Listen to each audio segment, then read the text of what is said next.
Okay, it's recording now. It wasn't making a good sound before. But yeah, I came back from the gym, spa, and I want to say that when I was in the sauna, there was someone actually who I was only in there for probably about 6 minutes. I can't last very long in the heat, and I spoke to someone for about 3 minutes. It was a very short conversation, but she told me that she worked in the department for security, so she was kind of like someone who was monitoring, and she still is, I think, monitoring all the security cameras from large businesses. So I thought that would be a perfect person to ask, because I've been questioning lately whether or not these why shops have all closed down in Birmingham. That there's a lot of shops that have closed down in the last year. I guess I've been noticing it more and more, but I guess because of COVID, shops closing down was actually just a typical thing. Like a lot of shops closed down during COVID, and you assumed that they would open up again, and you kind of assumed that we're going through a bad patch. And when they didn't, you're kind of just like, well, it's COVID. You're expecting that they didn't. And after COVID, I think there was a couple of shops that opened up. There was like a gym, and there was a few other places, and I don't know, I still had high hopes that there was going to be some sort of big night market. I don't know, but Sophie 9 years ago showed me a huge number of plans and things that were going to be built up in Birmingham, and Birmingham was going to be like the new big city. There's going to be a lot of, the high-speed rail, and just there's just so much, there was so much talk and buzz about the sort of rise of Birmingham. But oh my God, I have no idea what's happened in the last 3 years. But COVID happened 5 years ago. And okay, there was a halter during that because of not being able to work because of some virus that's not even real. Like, I seriously don't believe that the COVID virus was actually real. And I think the government was literally just doing that to keep people poor. To be honest, I was trapped in a house all day, and I had been for 7 years at that point. And I didn't know what was going. I didn't know what the COVID thing was about.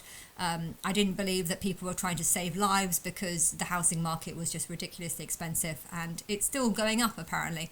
I don't believe it's still going up. I can't understand how it would be still going up because everything's closing down. So surely if things close down, surely the market should be falling. And so why are houses, I mean, the guy in the gym that I spoke to, or the sauna yesterday, thought that houses couldn't go for less than 220, but I'm pretty sure this house is worth about 180, and my sister's one is maybe even less. This one's probably worth about 170, and that my sister's one's probably worth about 190. I think it's worth 190. I did buy a quarter of the property, but I actually the rate that I paid for a quarter was actually only at 172. I paid so little because I know that we've had this for such a long time, and she should have sold me this quarter a very long time ago, and she didn't. She should have when the divorce happened. That's when she should have sold me the quarter. So she should have used that money to buy a property. That's what she should have done, but she didn't. She's going through a mental breakdown. And I guess I have been managing it, so I did get it at a good rate. Plus, we bought it for 145, so it's gone up. If it's worth 190 now, we bought it in 2019 for 145, and it's supposed to be like 190 now, so it's gone up quite a lot. But we spent 15,000 on it, so it's not. It hasn't actually gone up as much as it seems because we did spend. We spent 16,000 on it, and then 5 years ago, I put in a £6,000 driveway, so cars can come in and out. You can have two cars parked, but technically the space that we bricked up very nicely. But that was about 6,000. I'm sure we paid about that. So yeah, we have put money into the property. So if you take that away, it's only about. It's gone up about 40,000 in such a short time, but or maybe even it might have gone up 30 actually, probably 30. Actually, why is my math so bad? My maths is really really bad, and I if it was 145, 160, 166, so that's actually only gone up 27,000. So it hasn't actually gone up that much in 6 years. It hasn't gone up much. It's only gone up because we spent money on the property, but technically, because we spent money on the property, it might even be worth 200,000, but I don't know. I really doubt it, considering the market, the whole place has gone down. But because of there's still a possibility that the whole market centre has been closed down because they're hoping to build up a new place. I've seen the plans for how it's supposed to be. If they knocked it down and built up a new area, that area would be really nice. The problem is the demographics is massively changed. The Tesco's has closed down, and this lady in the sauna, this 3-minute conversation that I had, said that she went in there before it closed down to buy some cigarettes, and they actually had to go into a back room. And this is because when there's a problem when you start seeing higher and higher security.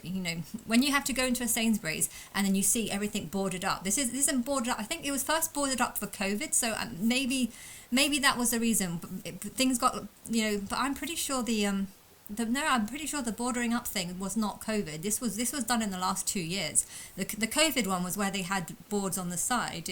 All the shops had to have dividers in between the counter tills, and there's only 2 counter tills here, but there was a divider in there, and I think there was a divider on the side. They put like 2 or 3 dividers in this shop, but 2 years ago or something, and maybe even a year ago, they put, like in a bank, how it's secure. Like all the shops right now, they have these sort of banking systems or like a banking glass screen, so that even if you're just buying something from the counter, you have to actually have a glass screen, because I guess too many people are jumping over the counter and stealing the cigarettes at the back. But this lady said that the cigarettes were not just at the back in this sort of area, they were literally in the back room.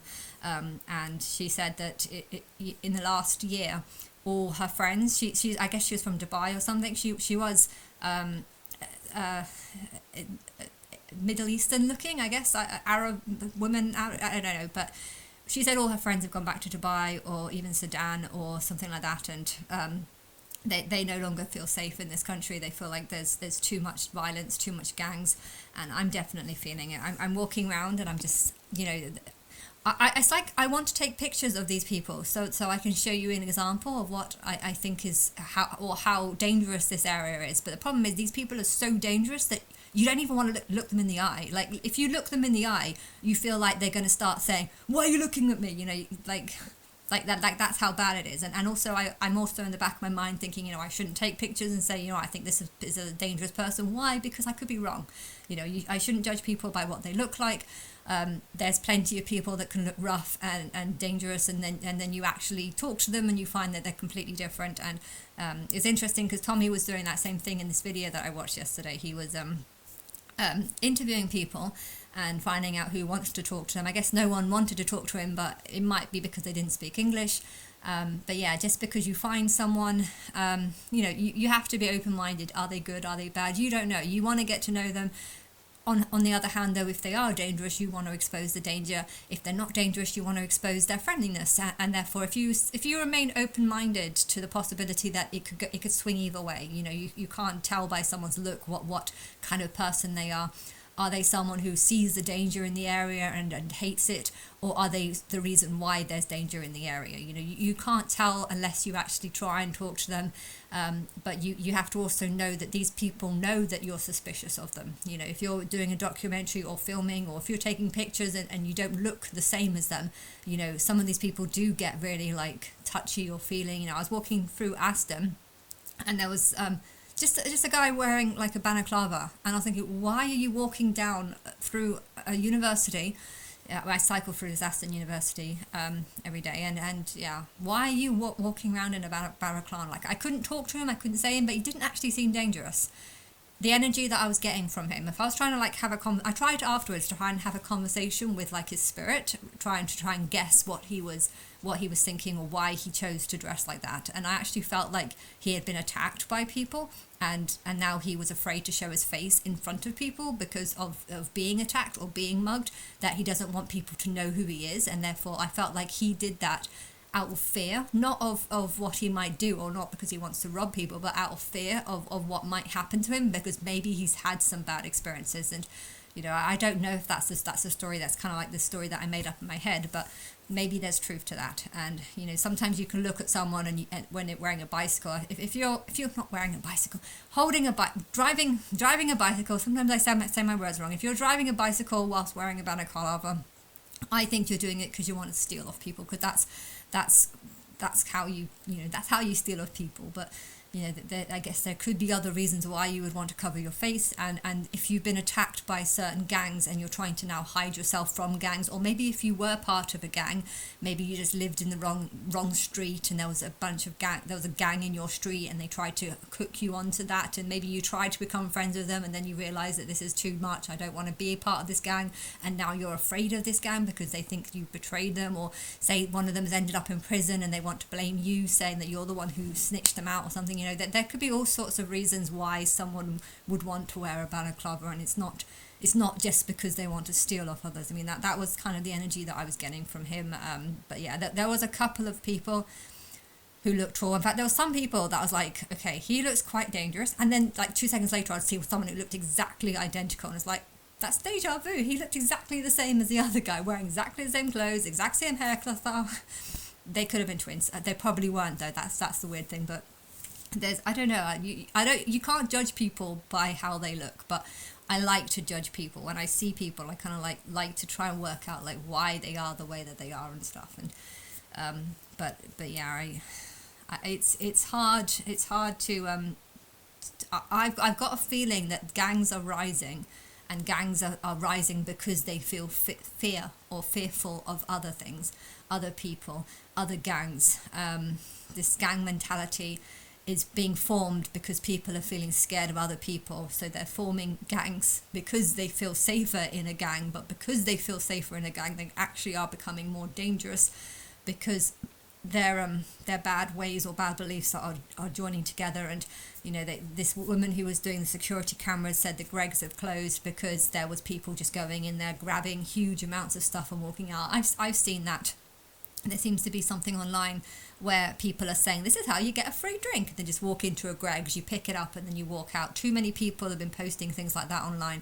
I've seen a couple of them. I don't think they were the Birmingham ones, so I didn't know what was happening in Birmingham, but she said it was happening in Birmingham, and now I didn't really know where a Greggs was, to be honest. That's not some. I like sandwiches, but I haven't gone there. But yeah, I don't know. But the whole of Birmingham is shutting down basically, and it's not going to be able to grow. It's not going to be able to survive because every shop needs a bouncer, and it's not just bouncers. The amount of protection wear, like all the glass screens are often broken. I often see windows that are smashed, but they've got like bars on all of the windows, and even the Tesco's in by the university. I don't actually use that one because I like to go for the reduced food shopping, but the problem about reduced food shopping in a student area or in a Tesco's that's in a student, that's right by a student university, all the deals go very fast. As soon as the deals are put out, people come, students come for the deals and take the deals. So if every time I go, usually I get there like 10 minutes after, 20 minutes after, the deals are all gone. They're gone as soon as the deals are put out. And therefore I don't like using that one. But yeah, so the next two are these ones that one of them's closed down, and then there's another two around the corner which I do use that one, and I think they're going to last longer because they're by a police station. Well, there's a police station around the corner from that. But yeah, the security lady said that the Tesco's was often reporting thefts and robberies, people just walking in and walking out with stuff, and you couldn't do anything about it, and the police don't come for half an hour. They've taken all their stuff. In fact, they said it was so bad that sometimes a gang would actually just go in there and just grab whatever they can, and they've got half an hour to get out before the police come, so they can take a lot in that time. And I think that was what shut it down. There's too many of these people, and yeah, I haven't actually seen any in the last week. I haven't actually seen any of these homeless stalls. A few weeks ago they were there all the time. I've seen them all over the place, and there seem to be. I haven't seen them the last 2 times I've gone into town, but. So I was going to take a picture of. You can't take a picture of it though. There are a few times I walked past it and I wanted to take a picture of like the homeless queue, but at the same time, because I don't look homeless, I feel like it wouldn't be a good idea, because I'd feel like they'd be looking at me saying, "I know you're looking badly down at us" and stuff. I mean, they look. There's a lot of them that look like they were on the boats. There's a lot of them that look like they're from India but a poor part of India or Bangladesh, or there's a lot of older people as well. I think there's a lot of older people caught in Birmingham that can't move because they can't afford it, or maybe they're too old to move. And yeah, I just, if people think the houses in Birmingham are going to be worth 400,000, I just don't see how that is possible, because even if I sold the property and went to America, the 90,000 the 90,000 I can get out of the property that I own here, that's not going to last much in America. America's they have a different, I won't get very many dollars out of that. Like they have a different price set in America and stuff, but I don't know what's going on with England, because it really is falling apart, and it's just in the last year that this started happening. Anyway, I was looking at I found some videos of Tommy Robinson today, and it was nice. I like that, he I want to get out of bed, I want to go places, I want to do stuff, but I just don't have the energy. I don't have the incentive or the motivation. I just feel like everyone's ignoring me, and I don't know, the idea of going to Tenerife definitely during the winter months is something I want to do to get away from the cold here. But I'm so tired of doing everything by myself and just feeling like ignored, and like no one's listening, or no one's helping me. I feel like this is happening for too long, that I don't have any incentive to do anything, and I don't want to spend time with my mum, or she's batty mad. But yeah, I saw some videos of him, and it was interesting because I think I found another angel. It was Ian Van Della, but yeah, I don't know what her name is, because I'm sure Ian is a male name and it's a female singer, so I'm not too sure. I'm not sure if I'm saying it right, maybe, or something, but yeah, it's interesting how I was watching the videos where he was going to Israel and just walking around, because it almost feels like I don't have to go to these places. I could just like see it through other people. I like seeing different places and being shown around, but at the same time, no one's talking to me, no one's coming to me, no one's doing anything to me, so I just have to, I can't do anything. I can't do anything, and I don't want to do anything. I don't even want to leave the house any longer. Like, that's how I just feel so depressed being in Birmingham. This whole, I don't know, but do England know that the rest of England is totally falling apart? Like, are they still on some sort of high horse that we're some sort of amazing place, when that's just so not the truth any longer? It's just. It should be amazing, but these gangs are destroying this place, and I don't understand why. I hate communism, I really do, but I can kind of understand why communism is a good thing, because if there are gangs that are just going into shops and stealing everything, if these people are reported, that they could have their claims cut, and therefore if they can't afford rent, well, they're going to be in trouble. If they're going to be in trouble, they're probably going to want to leave the country. I don't like communism, but at the same time, if people could only afford rent with sort of a £500 a month government handout, then that actually gives the government a lot of power. And if the government want to get people out of the country, they can just say, right, you've done this, you don't deserve this £500 a month, we're not going to give it to you, and because you're not getting it, they are going to find that they can't afford rent, and if they can't afford rent, they're going to have to move, unless they're just going to live in people's properties and not pay, which is likely to happen, and that's going to cause a lot of problems, especially if the people who own the properties have a giant mortgage that they need to pay off. So, I don't know why houses are so expensive, but if the government is trying to get everyone onto universal credit, I feel like that would help build up this false housing market, because people are thinking, wow, I can get £2,000 a month. And it's like, well, the only reason why you can get it is because these people are getting £500 a month to pay this rent. But if this rent is literally just, where is it going? If this rent is just going towards people with gigantic mortgages, technically this rent is just going to the banks. Now, if the banks are the ones who are actually running the things, like, I don't think the government's running it, but if the banks are the ones who are running England, and the owner of the house has to give the bank 100, you know, 100, £1,500 each month. The owner themselves get to keep £500, and then the person who has to pay the rent has to pay 2,000. You know, the owner gets £500 a month. The bank gets £150 a month. But if they're using that money to actually give them universal credit, then I guess the housing is worth less than what it should be. I mean, I'm wondering if that's the reason. But because of this universal credit, you're creating a false housing market, but people are thinking that houses are worth more than they actually are. So people are willing to take out more money to buy more expensive, or to pay more money for a property. You know, something is only worth what people would pay.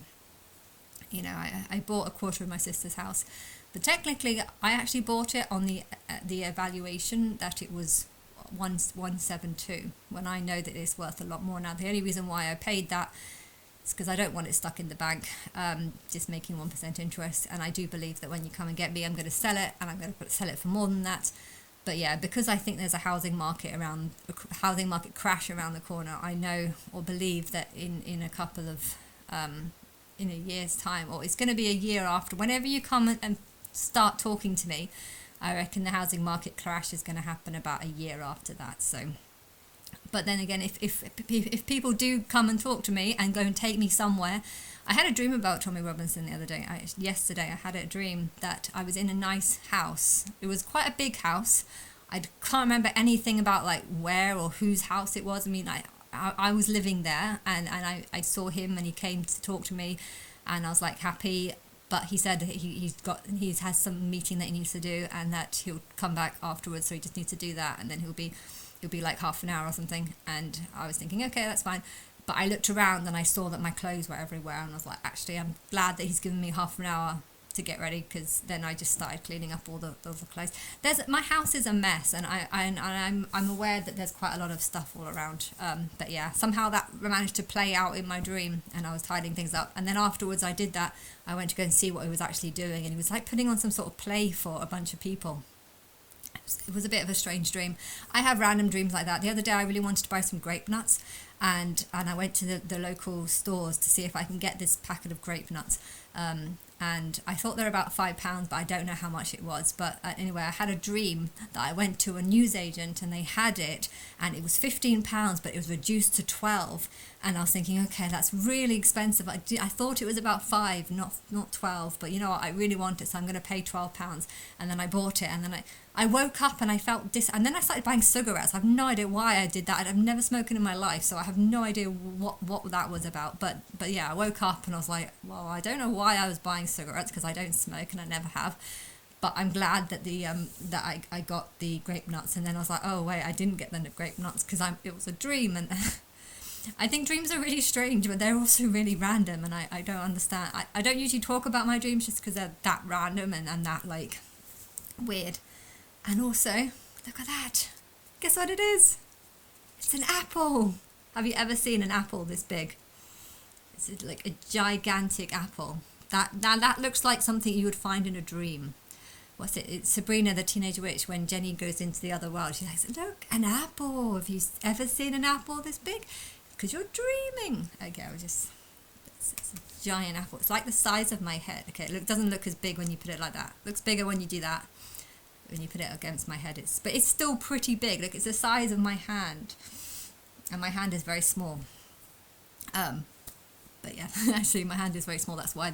Okay. Anyway, I just wanted to say that yeah, I was watching some of Tommy Robinson's videos about him traveling, and it's interesting how I found Angel of the Dreamer, who I think she is, because her songs just kind of sound like a dreamer, basically. Or I know I've got Angel of the Dream, but this is different. The dreamer is kind of like people who have big dreams, but I think really it's kind of person who turns nightmares into dreams, because I feel like whatever Tommy's going through, it does feel like a bit of a nightmare, because he's seeing a lot of things that are very bad, and it's showing that whatever's happening in England is happening in Israel too, and all over Europe as well. It's all over the place. But yeah, it's interesting, this secret love song that is Still haven't gone through all of it. I only listened to half of it before I went, but yeah, she's traveling around in a car with a guy that does look like Tommy Robinson. But yeah, when he was showing all the video clips of him traveling around, it kind of made me think I want to travel around with you, because then I can actually get out of the house.